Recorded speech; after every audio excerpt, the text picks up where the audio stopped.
Unit and measurement के इस chapter में जो टॉपिक हमने अभी पढ़ा उसका नाम था इंटरनेशनल सिस्टम ऑफ यूनिट, जिसमें हमने 7 बेसिक या फंडामेंटल यूनिट्स के बारे में पढ़ा और उसके अलावा 2 सप्लीमेंट्री यूनिट्स के बारे में भी पढ़ा जिनका नाम है रेडियन एंड स्टेरेडियन।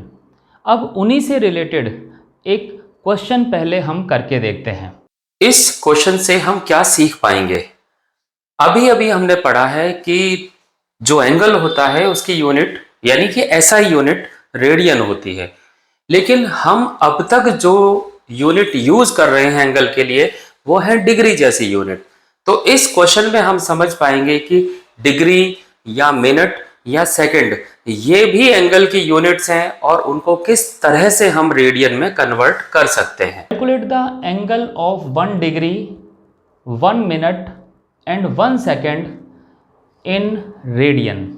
और यहाँ पर हमें दिया गया है कि 1 minute is equal to 60 second and 1 degree is equal to 60 minute. तो इस क्वेश्चन को हम सॉल्व करके देखते हैं कि हम रेडियन में इनको किस तरह से कन्वर्ट कर सकते हैं।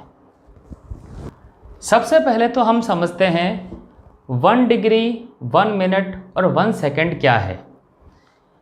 कई बार हमारे दिमाग में जो टाइम मेज़रमेंट के लिए जो यूनिट्स आती हैं उन यूनिट से हम इसको कंपेयर कर देते हैं कि 1 hour is equal to 60 minute and 1 minute is equal to 60 second. लेकिन यहाँ पर कंफ्यूज होने की बात नहीं है। ये वाला मिनट और टाइम वाला मिनट ये दोनों अलग अलग हैं, ये सेकंड और टाइम वाला सेकंड अलग अलग है। यहाँ पर आप देख सकते हैं इनका पूरा नाम है arc minute and arc second. इसका मतलब ये एंगल की ही यूनिट है। अब हम चेंज करते हैं। सबसे पहले हम अपनी छोटी क्लासों में यूज़ एक फार्मूला इस्तेमाल करते हैं, वो है सर्कमफेरेंस ऑफ अ सर्कल। ये फार्मूला आपने पढ़ा होगा। 2 पाई है इसके सेंटर पर बने हुए टोटल एंगल और r है उसकी रेडियस। और ये हम पहले टॉपिक में पढ़ चुके हैं कि इंटरनेशनल सिस्टम ऑफ यूनिट्स को हम सभी जगह अब काम में लेते हैं। तो ये 2 पाई वास्तव में एंगल हुआ और ये रेडियन में दिया गया है। और ये हम जानते हैं टोटल एंगल डिग्री की फॉर्म में 360 डिग्री होता है। तो हम ये 2 पाई को 360 डिग्री से कंपेयर कर सकते हैं और यहाँ से हम 1 डिग्री की वैल्यू पता लगा सकते हैं। यहाँ देखिए 1 डिग्री की वैल्यू है 2 पाई अपॉन 360 रेडियन। जो RAD लिखते हैं ये रेडियन का ही शॉर्ट फॉर्म है। तो 1 डिग्री की वैल्यू हम इस तरह से कैलकुलेट कर सकते हैं। तो यहाँ से 1 डिग्री की वैल्यू हुई पाई अपॉन 180। 2 से 360 को हमने सॉल्व कर लिया और वैल्यू हो गई 1.745 इंटू 10⁻² रेडियन। इसी तरह से अगर हमें 1 मिनट की वैल्यू निकालनी है तो 1 degree is equal to 60 minute के इक्वल होता है। तो इसको हम लिखेंगे 60 मिनट कुछ इस तरह से। और यहाँ से 1 मिनट की वैल्यू कैलकुलेट की जा सकती है। हमने इस 60 को क्रॉस मल्टीप्लाई किया तो यह डिनोमिनेटर में आ गया है और इसको सॉल्व करके 1 मिनट की वैल्यू रेडियन में निकाल सकते हैं। तो 1 मिनट की वैल्यू हुई 2.908 इंटू 10⁻⁴ रेडियन। इसी तरह से हम 1 सेकेंड की वैल्यू भी निकाल सकते हैं। हम जानते हैं this 1 minute is equal to 60 second. तो इसका मतलब एक बार और इसको 60 से डिवाइड करेंगे तो ये हमें 1 सेकेंड की रेडियन में वैल्यू पता लग जाएगी। तो अब आगे से कहीं भी अगर डिग्री को रेडियन में चेंज करना हो, जो कि हमें अक्सर करना पड़ेगा, तो हम पाई अपॉन 180 से मल्टीप्लाई करके डिग्री को रेडियन में कन्वर्ट कर सकते हैं। वैसे तो हमें अगला टॉपिक जो पढ़ना है वो है सिग्निफिकेंट फिगर, लेकिन जब उस टॉपिक को पढ़ते हैं तो हमें कुछ ऐसी टर्मिनोलॉजी देखने को मिलती है जैसे कि अनसर्टेनिटी, जैसे कि accuracy and precision, error, relative error, percentage error. तो इन सभी टर्मिनोलॉजी को जब तक हम ठीक से समझ नहीं लेते तब तक सिग्निफिकेंट फिगर पढ़ना उतना शायद लाभदायक नहीं रहेगा। तो इसलिए पहले हम जल्दी से इन टॉपिक्स को समझ लेते हैं। हमारा अगला टॉपिक है एरर इन मेज़रमेंट। ये हमने देखा कि हमने लेंथ, मास और टाइम को मेज़र करने के जितने तरीके हमने जाने, तो हमने उनके साथ ये भी कहा कि इससे भी अच्छा कोई और तरीका है। इसका मतलब ये हुआ कि मेज़रमेंट में कहीं ना कोई कमी रहती ही होगी, और uncertainty in measurement is known as error. Error पढ़ने से पहले दो टर्म्स को हम समझ लेते हैं। वो टर्म है एक्यूरेसी एंड प्रिसिशन। इसको समझने के लिए एक छोटा सा एग्जाम्पल लेते हैं। यहाँ हमने बोर्ड पर एक AB लेंथ ली गई है, जो कोई मीटर स्केल हो सकता है, कोई रॉड हो सकती है, या कुछ भी ऐसी चीज़। हमने लिखा है कि मान लेते हैं इसकी ट्रू वैल्यू 2.75 मीटर है। ट्रू वैल्यू का मतलब है ये वो मेज़रमेंट है जिसको हम अब तक सबसे अच्छा मेज़रमेंट बता रहे हैं। यहाँ 3 ऑब्जर्वर हैं, ऑब्जर्वर नंबर 1, 2 एंड 3। तीनों ने अपनी अपनी डिवाइस से इस रॉड की लेंथ को मेज़र किया है। पहले ऑब्जर्वर ने मेज़रमेंट किया है 2.70, दूसरे ने किया है 2.73 और तीसरे ने किया है 2.64। अगर हमसे यहाँ पूछा जाए इन तीनों में से कौन सा मेज़रमेंट ऐसा है जो ट्रू वैल्यू के नज़दीक है, ट्रू वैल्यू के जैसा है, तो हमारा आंसर होगा मेज़रमेंट नंबर 2.73। सिर्फ अकेला ये मेज़रमेंट है जो ट्रू वैल्यू के सबसे ज़्यादा क्लोज है। तो इस तरह का कोई भी मेज़रमेंट जो वास्तव में ट्रू वैल्यू के सबसे नज़दीक की वैल्यू देता हो, ऐसे मेज़रमेंट को हम कहेंगे एक्यूरेट मेज़रमेंट। तो इसका मतलब एक्यूरेसी हमें ये बताता है कि कोई भी मेज़रमेंट ट्रू वैल्यू के कितना नज़दीक है। Means accuracy tell us about how close is the measured value to the true value. इसके बाद हम बात करते हैं प्रिसीशन के बारे में। उसको भी एक एग्जाम्पल से समझते हैं। यहाँ हमने फिर से पहले की तरह एक रॉड है जिसकी ट्रू वैल्यू है 2.754 मीटर। मेज़रमेंट में पहले वाले ने रीडिंग दी 2.5 मीटर, दूसरे ने रीडिंग दी 2.75 और तीसरे ने रीडिंग दी 1.1246। अगर यहाँ हमसे पूछा जाता है किस ऑब्जर्वर के पास ऐसा स्केल है जो छोटी से छोटी रीडिंग को भी मेज़र कर सकता है, मीन्स अगर उसको मिलीमीटर से छोटी रीडिंग भी मेज़र करनी है तो कौन सा ऑब्जर्वर इस काम को कर सकता है, तो हम यहाँ रीडिंग्स देखेंगे। यहाँ हम देख सकते हैं 2.75 यानी कि पॉइंट के 2 डेसिमल प्लेस तक मेज़रमेंट हुआ है, और यहाँ पर पॉइंट के 4 डेसिमल प्लेस तक मेज़रमेंट हुआ है। मीन्स यहाँ पर ये वाला जो मेज़रमेंट है ये सबसे फाइन मेज़रमेंट है। हम कह सकते हैं इसका जो रिजोल्यूशन है वो सबसे फाइन है। तो प्रिसीशन वाकई में रिजोल्यूशन को बताता है। यहाँ पर ये इम्पॉर्टेंट नहीं है कि जो मेज़रमेंट किया है वो कितना एक्यूरेट है, लेकिन यहाँ पर इम्पॉर्टेंट है मेज़रमेंट कितना फाइन है। तो यहाँ पर जो तीसरे ऑब्जर्वर की वैल्यू है ये सबसे प्रिसाइज वैल्यू मानी जाएगी। तो precision tell us about to what resolution the quantity is measured. एक और एग्जांपल लेते हैं जिनसे हम एक्यूरेसी और प्रिसीशन को और अधिक समझ पाएंगे। इस एग्जांपल में पहले की तरह ट्रू वैल्यू है 2.75 और 3 अलग अलग ऑब्जर्वर ने इस रीडिंग को मेज़र किया है। अगर यहाँ हमसे पूछा जाता है कौन सी रीडिंग सबसे ज़्यादा एक्यूरेट है, तो हम देखेंगे कौन सी रीडिंग ट्रू वैल्यू के सबसे क्लोज है। तो हम देख सकते हैं 2.73 ये सबसे ज़्यादा क्लोज है, means this is accurate value. अब हम ये जानना चाहते हैं तीनों ऑब्जर्वर में से किसके पास सबसे फाइन रिजोल्यूशन करने की कैपेसिटी है, किसका इंस्ट्रूमेंट सबसे छोटी रीडिंग ले सकता है। तो हमारा आंसर होगा 1.6459 यानी ऑब्जर्वर नंबर 3 की value. This is most precise reading.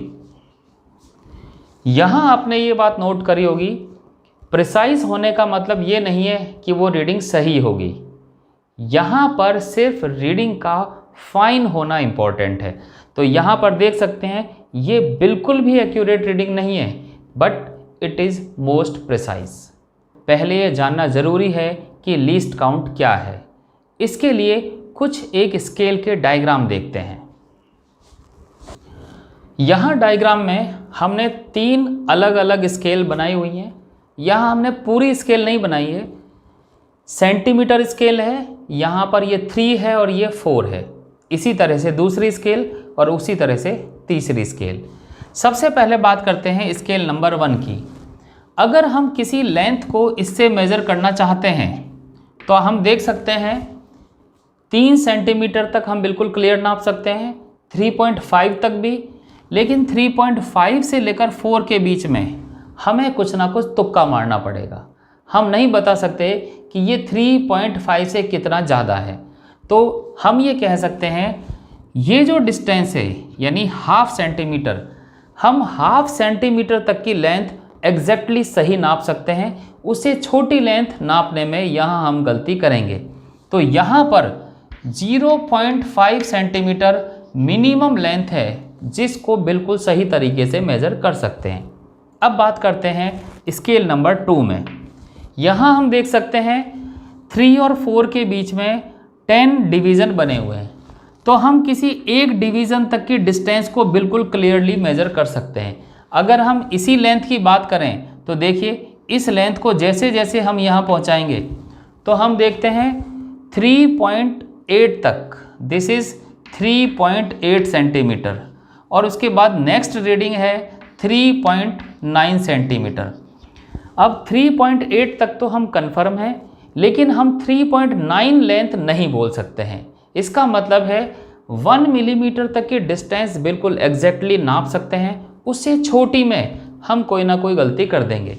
तो इस केस में हम इस 1 सेंटीमीटर का 1/10 हिस्सा यानी कि 0.1 सेंटीमीटर या 1 मिलीमीटर को बिना किसी एरर के मेज़र कर सकते हैं।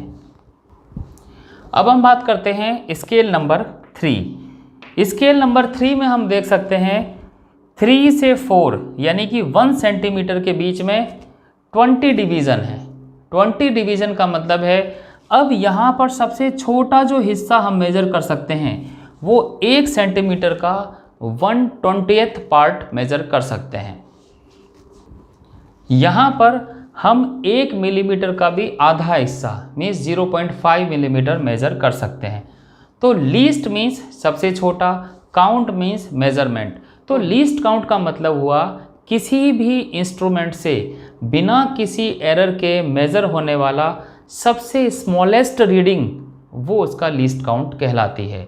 Least count is the smallest value that can be measured from any instrument without any error. अब हम बात करते हैं एरर से रिलेटेड ही कुछ और टर्मिनोलॉजी की, जिनका नाम है absolute error, relative error and percentage error. इन सभी को अलग अलग समझने के लिए और एग्जाम्पल पॉइंट ऑफ व्यू से हम यूज़ कर पाएँ, इसके लिए हम एक क्वेश्चन करते हैं। उस क्वेश्चन को सॉल्व करने के साथ ही हम इन सारी टर्म्स को भी समझते जाएंगे। तो क्वेश्चन ये है, We measure the time period of a simple pendulum। यहाँ पर हमने एक सिंपल पेंडुलम का टाइम पीरियड मेज़र किया है और टाइम पीरियड्स की जितनी वैल्यूज़ हैं वो हमें दे रखी हैं और हमसे पूछा गया है कि इनकी absolute error, relative error, percentage error हमें निकाल के बताइए। हम इस क्वेश्चन को सिर्फ इस क्वेश्चन तक लिमिट नहीं करेंगे, हम वो सारी एरर्स निकालेंगे जो हमें समझनी है। सबसे पहले इस क्वेश्चन का डेटा हम नोट कर लेते हैं। यहाँ हम देख सकते हैं पहला टाइम पीरियड 2.63, 2.56, 2.42, 2.71 और 2.80 सेकेंड। हमने यहाँ पर सेकेंड नहीं लिखा है, वो आप अपने आप समझ लीजिएगा। इन सारी वैल्यूज़ को हम मेज़रमेंट कहते हैं। अगर इनको A1, A2 से रिप्रेजेंट कर दें तो ये कुछ इस तरह से हो जाएंगी। सबसे पहले हम पता लगाते हैं कि वास्तव में इनमें से सबसे सही रीडिंग कौन सी है, मीन्स ट्रू वैल्यू कौन सी है। तो यहाँ पर ट्रू वैल्यू निकालने का तरीका है, इन सब का हम मीन निकाल लेंगे और वही होगी ट्रू वैल्यू। तो इनकी ट्रू वैल्यू यानी कि मीन निकालते हैं। यहाँ पर हमने इन सब का मीन निकाला तो सबका टोटल किया, और चूंकि 5 रीडिंग्स हैं तो 5 से डिवाइड किया और इसका मीन आया 2.624। यहाँ पर हम ये देखते हैं कि जितने मेजरमेंट हैं उन सब में डेसिमल के बाद 2 प्लेस हैं, लेकिन यहाँ पर डेसिमल के बाद 3 प्लेस हैं। तो देखा जाए तो अगर हमारा मेजरमेंट का डिवाइस सिर्फ डेसिमल के 2 प्लेस तक ही मेज़र करता है तो इस तीसरे प्लेस की जो वैल्यू है वो हमारे लिए वेस्ट है, तो हमें ये हटा देनी चाहिए। मीन्स ये वाली digit it is not a significant figure. Significant figure क्या होते हैं इसको हम बाद में समझेंगे। तो सबसे पहले हम सबसे पहली क्वांटिटी का एरर निकालते हैं। यहाँ देखिए, ये है पहला मेजरमेंट और ये है ट्रू वैल्यू जिसको कि मीन वैल्यू बोलते हैं। तो मेजरमेंट में से मीन वैल्यू को जब सब्ट्रैक्ट करते हैं तो हमें मिलता है पहले मेजरमेंट का एरर। इसको रिप्रेजेंट करते हैं डेल्टा A1 से। तो मेजरमेंट में से ट्रू वैल्यू सब्ट्रैक्ट की, तो मेजरमेंट है 2.63 यहाँ से, ट्रू वैल्यू है 2.624 यहाँ से, और दोनों का डिफरेंस आया 0.006। तो इस तरह से हमारे पास 5 मेजरमेंट हैं तो 5 एरर भी हमें निकालनी होंगी। तो हम 5 एरर निकाल लेते हैं। तो ये हो गई हैं डेल्टा A1 पहले मेजरमेंट की एरर, डेल्टा A2 दूसरे मेजरमेंट की एरर, और इसी तरह से थर्ड, फोर्थ और फिफ्थ मेजरमेंट की एरर। इस एरर को थोड़ा ध्यान से देखिए। पहली एरर जो है वो पॉजिटिव है, दूसरी एरर और तीसरी एरर नेगेटिव है और फिर से पॉजिटिव है।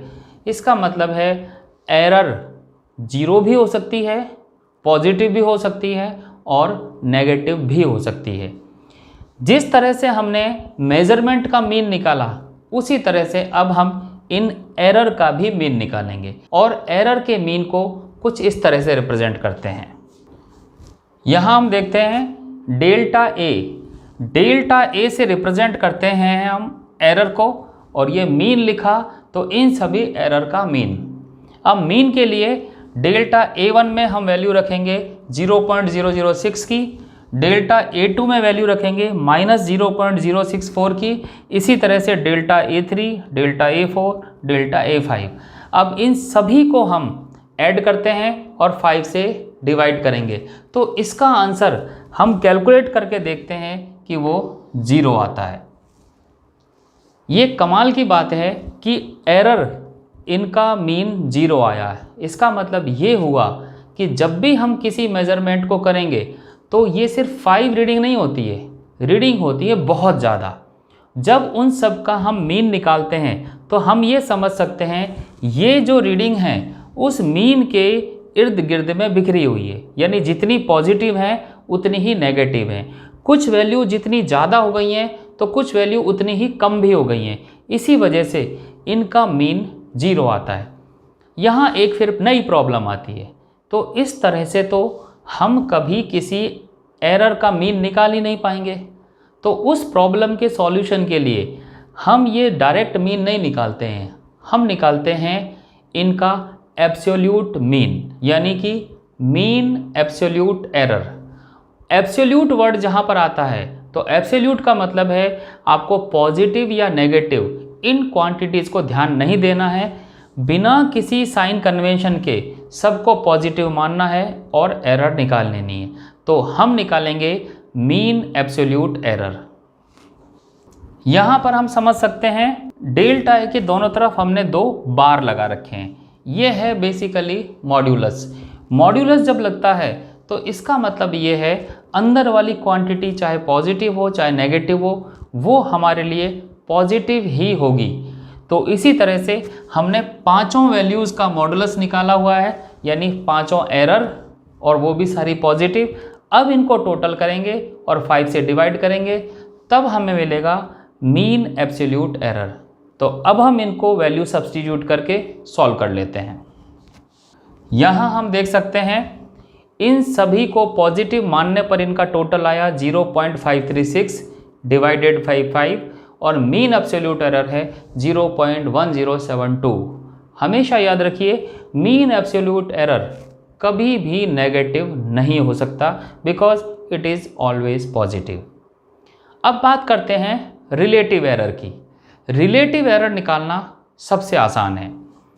मीन एब्सोल्यूट एरर में हम मीन वैल्यू यानी कि ट्रू वैल्यू से डिवाइड कर देंगे तो हमें मिल जाएगी रिलेटिव एरर। रिलेटिव एरर हमें क्या बता रही है हम ये भी चेक करते हैं। ये ट्रू वैल्यू है और ये है एवरेज मिस्टेक। अगर कोई हमसे पूछता है कि जो भी मेज़रमेंट हम ले रहे हैं वास्तव में वो कितना बड़ा या कितना छोटा हो सकता है, तो देखिए ये है ट्रू वैल्यू और ये है गलती यानी एरर। अगर इस पूरी एरर को इसमें जोड़ दें तो मैक्सिमम वैल्यू हो जाएगी true value plus mean absolute error. ये मैक्सिमम गलती और मिनिमम गलती क्या होगी? True value minus mean absolute error. ये कम से कम गलती। कहने का मतलब ये है कि जितनी भी वैल्यूज़ हैं वो सारी की सारी ट्रू वैल्यू से इतनी ज़्यादा और ट्रू वैल्यू से इतनी कम के बीच में ही रहती है। यानी हम लिख सकते हैं, यहाँ हम देख सकते हैं हर एक मेज़रमेंट वो true value plus mean absolute error से कम होगा और true value minus mean absolute error से ज़्यादा होगा। मीन्स सारे के सारे मेज़रमेंट इन दो क्वांटिटी के बीच में होंगे। और ये दो क्वांटिटी कौन सी हैं? True value plus mean absolute error and true value minus mean absolute error. अब हम निकालते हैं इसका रिलेटिव एरर। और रिलेटिव एरर के लिए हमने बात की थी mean absolute error upon true value. इस तरह से हम रिलेटिव एरर निकाल सकते हैं। हम देख सकते हैं relative error equal to mean absolute error upon true value, दोनों को डिवाइड किया। मीन एब्सोल्यूट एरर यहाँ से लिखा, ट्रू वैल्यू 2.624, दोनों को डिवाइड किया तो ये आ जाएगा रिलेटिव एरर। अब हम बात करते हैं परसेंटेज एरर की। तो रिलेटिव एरर को ही अगर हम परसेंटेज में कन्वर्ट कर दें तो ये हो जाएगी परसेंटेज एरर। यहाँ हम देख सकते हैं percentage error equal to this is relative error into 100% और 100 से मल्टीप्लाई करते ही ये आ जाएगा यहाँ से 4.08%। तो इस क्वेश्चन में हमने क्या क्या सीखा? पहली बात, किसी भी रीडिंग्स को मेज़रमेंट बोलते हैं। उस मेज़रमेंट का एवरेज लेने से हमें ट्रू वैल्यू मिलती है। उस ट्रू वैल्यू से हम सबका एरर निकाल सकते हैं। मेज़रमेंट में से ट्रू वैल्यू को सब्ट्रैक्ट करेंगे तो एरर निकल जाएगी। उन एरर से हम डेल्टा मीन कभी नहीं निकालते क्योंकि वो 0 आ जाता है। इसलिए हम निकालते हैं मीन एब्सोल्यूट एरर, यानी कि सभी एरर को पॉजिटिव मान के उनका एवरेज निकालना, और उस एवरेज से हम निकालते हैं relative error and percentage error. तो ये थे एरर से रिलेटेड सारी टर्मिनोलॉजी।